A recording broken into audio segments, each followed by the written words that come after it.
Hi, this is Billy Zell. So TGIF, I know we're getting all kinds of questions on rates, what's going on, what I think, all this kind of stuff. So let's start off with the Fed. Their primary charter is to keep unemployment low, keep prices stabilized, and keep moderate long-term rates, keep them moderate. So that's really the only three things they need to be responsible for. So with the uptick in rates, what can governments really do? Well, they can do wage and price controls, which backfired like crazy under Nixon, so that doesn't work.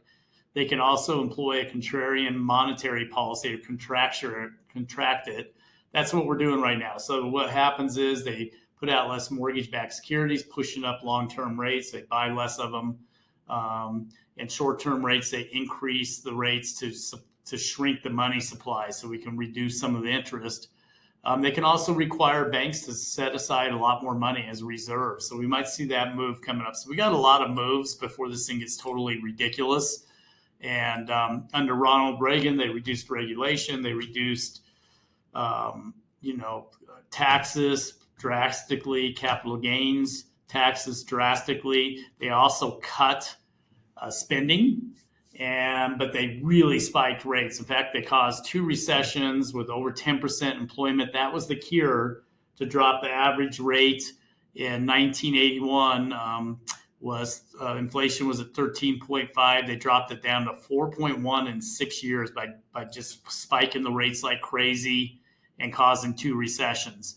The prime interest rate in 1981 was 20.5. Highest interest rate on a mortgage was the 16th of October in 1981 was 18.5%, but people were still buying houses. So anyway, that's kind of the cure that was done to fix it before. And then on the long-term look, we are at average rate right now is 3.54 at 0.7 discount. 2021, we were 2.74 at 0.7. So that was strictly COVID. They were stimulating it. 2020, we were at 3.62. That was rates were still coming down a little bit due to COVID, and then 2019 was 4.46 in January. So in 2018, we were 4.03. So we're still in a great spot. If you look at the last 5 years, even where they've gone, we're in great position. Now, I understand people are concerned because we went from 3.05 like 4 weeks ago on a 30-year rate up to 3.54. What that means on a payment is $28.10 per 100,000.